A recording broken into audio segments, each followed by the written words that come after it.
Hey, I'm Lisa Singer. I am the Senior Editorial Director of Brand Insider at MediaPost, and this is Brand Insider BTS, where I get to pull back the curtain on some of the most influential women marketers and communicators out there today. With me is Betsy Berkhemer-Credaire, and she is the CEO and co-founder of Berkhemer-Clayton, as well as the president of 50/50 Women on Board. Welcome, Betsy. Thanks so much, Lisa. Delighted to be here. Yeah, I'm so happy to have you here. I mean, I have to say, so you came so recommended, and of course I have to go check you out. And I was like one after the other, so impressed, so impressed, so impressed. So I am so, honored to really have you here. And we need to really start off with one of the most, I don't want to say the most impressive, but something that is pretty amazing is you were really instrumental in helping to get legislation passed that really helped women representation in California, which then ultimately influenced every other state. So first of all, just talk about that because that's amazing.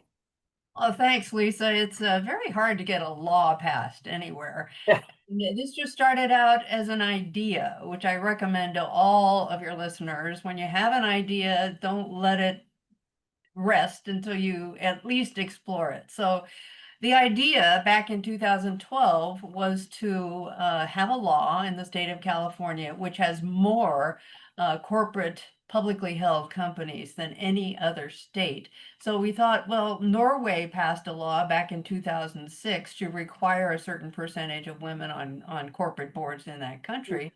And then they were followed by the Finland and other European countries. So we thought, well, California is the largest, well, fifth largest economy in the world, so why shouldn't we have a law?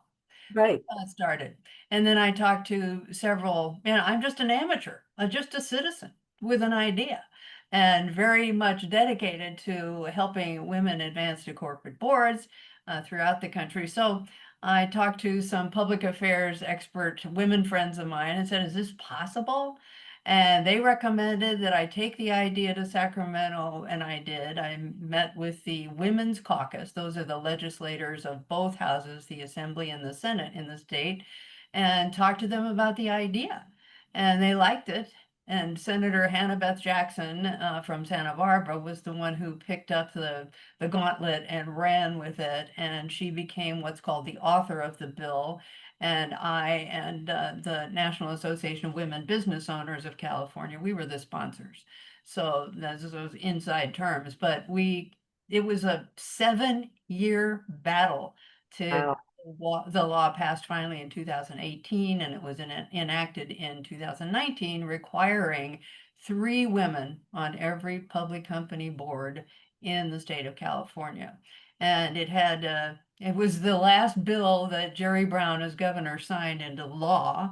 And we had Oh, many, many committee meetings. I live in Los Angeles, so I was traveling to Sacramento at my own expense many times to testify in front of committees and to be be in a sense talking to legislators and talking to supporters. And we had corporations as well as many women business owners and women in corporations who came to Sacramento also and testified about the need. Now, the bottom line is it's an economic business issue. It is not a diversity issue because research shows, very credible independent research shows that when 3 persons or 3 women are on a board, they actually have a voice. And yeah. it's research that's called the rule of the I forgot the name of it, but it's research that says that anytime there's a group of 3 among a larger group of any size, and that group has a voice if there are 3 people, one to back up the other, both to back up the other. So No, it's been very successful, and as a result, the level of women and board members, sorry, the level of board members who are women in the state of California is 34%, and that's higher than the national average, which is now 30% on the Russell 3000 corporate boards. So wow. very proud of That's that is amazing. And like you said, I mean, I think that we can all have, oh, we want this, so we want that, and but we don't necessarily follow through on it. And it does sometimes just take that one voice, to make things happen. I mean, 7 years in one voice, but obviously working with others. But I think that's so wonderful that you were able to do that. And it just kind of shows, I mean, I have to go to when you just start, like you started initially opening your own PR agency. Mhm. And I mean, that was back, what, more than 40 years ago. Yeah. And that is so amazing that you not only were able to as a woman, because marketing communications, all of that is even now sometimes a challenge for some women, although it has changed a lot. But especially back then, what was the biggest challenge? I mean, because your agency grew to be one of the largest in California. So talk about, I guess, the initially starting it, and what were the biggest obstacles, especially as a woman, that you faced?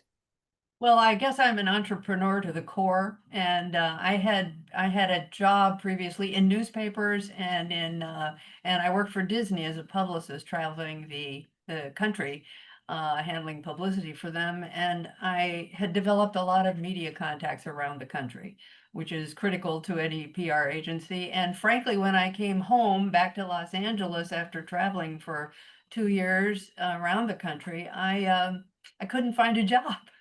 Wow. That's how entrepreneurs often start. You can't find Uh-huh. a job, so you just start providing services to potential clients, and it started to work out. And yes, built the agency not by myself. At the height we were about 50 employees, and the greatest challenge was, as you referred to, business at the time. There were very few women-owned businesses in the 70s. Mhm. The public relations business very much dominated by men at the time. And so I brought in a male partner, and because I wasn't really being successful after the first 5 years. So I brought in a male partner, and it worked out very well for the next 15 years. Mhm. I don't want your listeners to add up all these years, but I think the secret to success for any entrepreneur is just not being willing to accept the answer no. When you're Right. trying to sell something or you have an idea and somebody says no, well, then they just accept it and don't get discouraged and go on to the next one. And that's how I built that firm, and then sold it to Chicago-based global firm called Golin, Golin, and Heard of it. office the previous office is still the West Coast office of Golan. So very proud of that. And then I launched the executive search firm, Berkhemer-Credaire, which I'm still leading today. And Yeah. That's amazing. It's just, as I said, I mean, I think just starting back in the 70s as a woman, it's kind of sad that you needed to bring guy in to get things to really kick off. But again, you did what you needed to do. And I think that's the best advice to give anyone is don't put some people might get, their feathers up and be like, well, if they won't accept me as a woman, I'm not going to do it. And that's just, to spite yourself, really. So you're doing what you need to do to make it successful. As you said, you don't get deterred. You keep moving forward. I'm moving forward. And my male business partner had been a client, so we knew that we worked well together. He was a very accomplished public relations person, so it was a very logical um, union. We weren't married or anything, and we owned the business 50-50. So it was a very, very equal partnership. So That's great. Well, and then, of course, as you mentioned, then you went on to start your executive search firm. And you do handle, I know you have focused on different groups, but I know that marketing and communications is one of your specialties. And I want to ask, because you look at senior level search executives. And so they're, at a point where they've kind of got there. So I'm curious, is there something that you see within them that maybe that's how they got to that level? So if someone just starting out, especially a woman, because that's again where, what we kind of focus on here, but also just I think there are certain limitations sometimes for women just starting out. And again, less today, but still some there. What advice would you give her coming to you? And just in terms of what you're seeing, you help get these people jobs and you see what's successful, what's not, what works, what doesn't. What's some of the main advice you would give today? Well, in a retained executive search firm, as is Berkhemer-Clayton, the clients are the companies or the large nonprofits that come to us, and then we are hired for a search, and we seek out candidates who meet the qualifications and our intuition tells us would fit very well in that company, and we bring in 8 or 10 potential candidates, and then the client decides whom they want to select. And then there's a great deal of onboarding for potential hired executives. So what we're looking for is people management, budget management, a definite understanding of how business works and how the companies and you mentioned we specialize in corporate communications officers, chief marketing officers, and technology leaders, and finance as well, CFOs. And so we look at their backgrounds before we ever meet them, and then we reach out to attract them to our client company. And Mhm. it's not like a contingency firm where candidates come to us and we would find them a job. It's not the way it works. But the reason I started the retained executive search firm was for the sake of diversity. There were very few women and almost no people of color in the senior management levels of the clients we represented in the PR business. So after the riots in Los Angeles in April of 1992, I realized that these companies needed to add more diversity and gender diversity to their senior ranks. So that's why we started the business. And we've been dedicated to presenting a balanced panel of candidates that includes Anglo males, but also people of color and women for every search that we handle. It's been very successful, and I'm Yeah, proud of that track record too. that's wonderful. And just sort of backing to what and then maybe there isn't something, but is there something? So when someone starts out, and you mentioned, knows business, knows it all, you sort of, there was a lot of things laid out there. So I'm just starting out, I'm maybe just graduating. Do I go right for what I want? I want to be the next CMO, or do I like, what advice would you give do you choose a company that you really want to grow with? Just given your experience with working with so many people and aligning them up with the right corporations, what is that maybe the best piece of advice you would give someone? Well, someone, as you mentioned, just coming out of school, I'd say if they want to be in public relations, chief communications officer or chief marketing officer someday, they need to be good writers, good news writers, good journalists. So if they haven't developed really solid writing skills, they need to still take some more classes even after they graduate. The advantage of starting as a low-level PR person or just getting in the door of a public company corporation is that the corporations generally have good training programs as to how to advance in your career at their company. But I also recommend joining a public relations or advertising and marketing agencies, because you don't just work for one company. When you work for an agency, you work for a spectrum and it could be a wide spectrum of clients, and you learn a lot, and you learn more about what business you'd like to specialize in or industry you'd like to work in, and you meet many more people. So that's the other thing about being an entrepreneur. Networking is really critical to one's advancement. I used to, in the early years, I went to every advertising agency reception, every event, every speaking engagement that I could go to. It also helped that I wasn't making a lot of money and I needed to find some food somewhere, right? I used to do that. See? And But sure, I'm there. right. So that's how grow and meet people and get more clients. Yep. No, I completely agree. And I think the advice to be a writer, like know, because I think that sometimes there's so many different skills, even, starting off initially wanting journalism or, advertising or PR communications. And you think of all the heavier skills, whatever they may be, as opposed to maybe not heavier, that might be the right word, but just, oh, if I'm going to be in communications, I need to be able to, sell someone or do something. Or if I'm going to be a journalist, I need to be able to be on camera or whatever. And so much of that is varied depending on who you're working for, what company, what news place. But if you know how to write, then that gets you through, I think, almost any career. Not, obviously ours in general, of course, communications, you need to write, but I think business, anything, it really is so important. And I think people forget that. You are absolutely correct. So for those listening, definitely take business communications and journalism courses, but learn how to write and then use that and use writing samples as you're looking for your first job.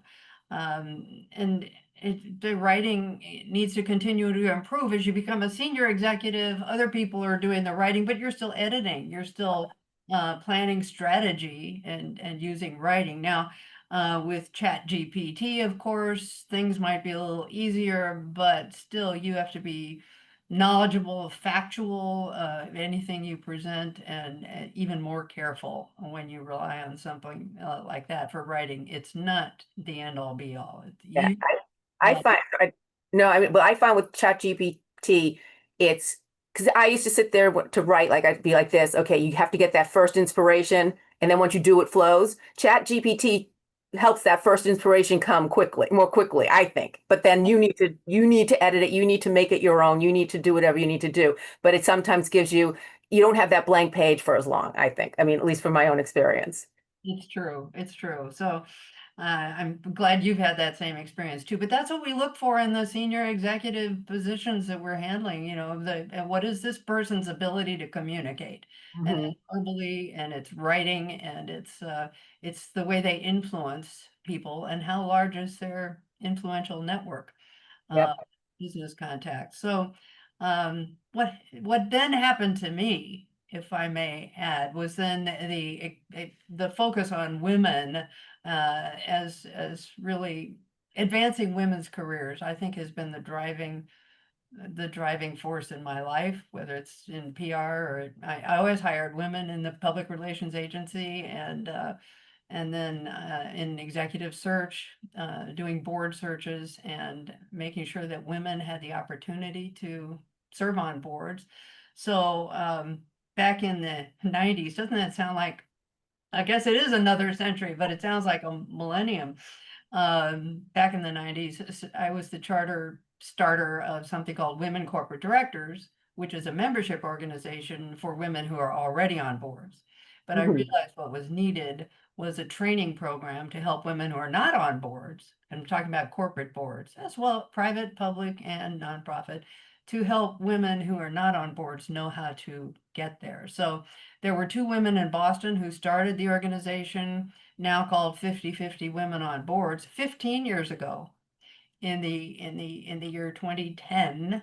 And so I joined up with them as a volunteer and established the Los Angeles presence and an event here, an educational event, which of course we do annually. Now 50/50 Women on Boards presents 20 events throughout the country and 5 international, all education for women who are not yet on corporate boards, how to get there, how to orchestrate your later years in your career. So it's been very gratifying. And I was the CEO for 6 years, but the CEO role is now held by Heather Spilsbury, very talented, very She, strategic, forward-thinking leader. Yes, who you interviewed already. she was on our show already, and no, she is amazing. And the 50/50 Women on Boards is it's such an incredible group, but also just getting back to you in the sense of not only you sort of walk the talk, or is that the expression? Talk, walk the talk, or whatever it is, about helping women become, Mhm. whether it be on boards or with in more organizations. I mean, not only your agency focuses there that you where you are now, but also then 50/50 women on boards, you're president there, and that's you've been there for, I think you said, more than 15 years. Right, it's a dual career at the same time. Right.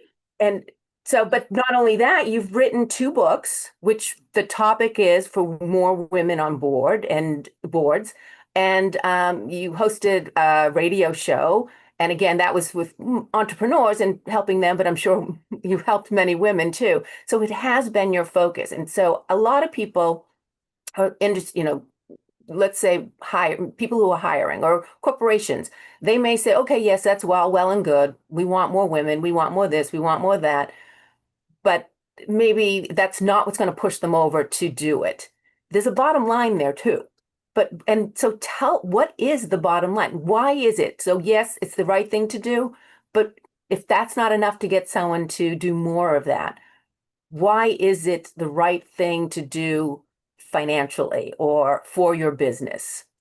Well, it's much more a business issue, not only the bottom line, but most companies, even smaller companies, are global in a sense that they're selling their products or services to other companies that may have operations in other countries. But certainly the phenomenal multicultural landscape of the United States has to be the perspectives of people of color as well as women are very advantageous to senior management as well as to corporate boards. There's just no doubt about it. When you just have all white male boards or all white male leadership, companies are stagnate. They're just not as into understanding the marketing, since we're in a marketing show, of connecting with all of the audiences that they should be connecting with. So it's business, and with the pushback that is currently in the political realm against DE&I, many companies are standing their ground and saying diversity is good business for us. Yep. So yeah, it just is an economic fact. Yeah, no, and as you even, made sort of talked about, that's who you're here. The world is diverse. You're Yeah, here, there's all these different voices out there, all these different preferences, all these different people to basically sell to or reach out to or somehow connect with. And if you don't understand them, and you don't have and really authentically, it can't be just, oh, we read something about this particular demographic, so we know how to reach them. You need to have those people who have all these different voices yeah, and that can contribute to one another and that can be heard, so that way you really are reaching the full amount of people that you can. that's right. And the main issue about getting more women on boards, by the way, in 2010, when 50-50 women on boards began, the level of women of all boards of the Russell 3000 was only 10%. We've Wow. come a long way because of educating women how to get themselves onto corporate boards. And as I mentioned, nationwide, we're now at 30%, which is a huge increase. Still a long way to go, and in California, we're at 34% of all the seats on public company boards in California are held by women. So education is the primary need, and that's what 50-50 women on boards supplies. We do workshops. We do the 2019 this year events that I mentioned. We do a global summit in New York, talking about the advantages of diversity on boards and, how to, and for the global summit, how boards, specifically when you're on a board, should be navigating the governance in these uncertain times in a changing world. But in our workshops called Get on Board and Board Fundamentals and branding for boards, we teach the women how to articulate their experience that would be valuable to boards, how Mhm. to talk about themselves when they're networking, reaching out to people, or just in a business meeting, saying, I'm really, over the next few years, seeking to serve on corporate boards and I bring value because. So we teach them what to say, we teach them how to network, and we teach them how to write a board profile. So Yep. I think a lot of the women in your audience would say, gee, I'd like to serve on a board, but and we're answering that need. We're not a membership organization. 50-50 Women on Boards has many corporate sponsors that support us. And in each of our events, Los Angeles, New York, Chicago, we've been London and Tokyo, we do the same education. We have a panel of speakers who talk about their own their own secrets to how they got on a corporate board, and they share that with the audience. And then we have a whole afternoon of directors seated at tables coaching these women uh, at the tables about how to maneuver. Networking is everything, even in Yeah. business, no matter even in whatever you're trying to do. Yeah. Networking is so critical, and it's critical for women to not be afraid to mention to their contacts that they are hoping to serve on a corporate, planning to serve on a corporate board. Don't say hope and wish, Yeah. but planning to serve on a corporate board and are preparing for that, and they bring a certain level of experience. So it's very exciting and very gratifying. Well, no, and I think those down the line. I mean, not only to serve on a board, but for women to say, I want to do this, or I should be able to do this, and how they can best sell themselves to whatever, get that, senior marketing position or whatever it is they're looking to achieve in their careers. It's just something that women need to speak up and be okay with being a little boasty or however you want to say it. But I think women tend to want to downplay things sometimes, and I think that that's important to remember. I want to have some fun though, or find out a little bit more about you on the other side. What's your guilty pleasure? Baskin Robbins peanut butter and chocolate ice cream. Oh yeah, really? Okay. So I fell off my diet the other day and I succumbed to that guilty pleasure, and it was just wonderful, right? That's So awesome. Do that's we the eat one. the whole pint at once, or do you like? Try not to, no, but two scoops in a large cup. All right. And for anybody who hasn't tried it. Baskin Robbins was my first public relations client in the 70s. And that's when they were based in Los Angeles. And it was a totally very entrepreneurial company and wonderful experience. I created the 31st anniversary of 31 flavors. And it was a Really? wonderful campaign. And it really set up my whole business having done that. So Wow. for your listeners, once you have a success in something, be sure to market it. And it's easy to do now on social media, but definitely publicize your successes. And that builds your company. Yeah, I agree. Well, all right. So when people first meet you, what do they get wrong about you? Well, I guess they assume that I'm, you know,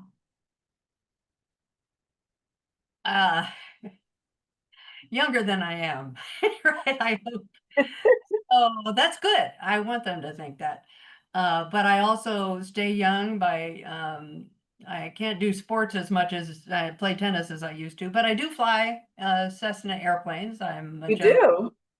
pilot for 30 years. So every other Wow. weekend I rent a plane and go out flying, which is a wonderful, wonderful freedom and great, great experience that I love. And for any of you who'd like to learn how to fly, there's a flight school in just north of Burbank called an airport, and it's just been a wonderful experience. So That's amazing. So do you go out by yourself, or do you bring friends, or? my husband and I got well, he had his license first, but 30 years ago I got mine, and we would take friends up, and we owned a plane for a while, about 15 years. But he passed away unfortunately, and so I fly with a very experienced instructor. So I'm the pilot, but I take him along just as my insurance policy. Well, I don't know. I wouldn't be even ever the one flying. I'm a little afraid of heights. I mean, I'm okay in any big plane. I was even when a little plane that had no top on it, like I had to wear a little cap.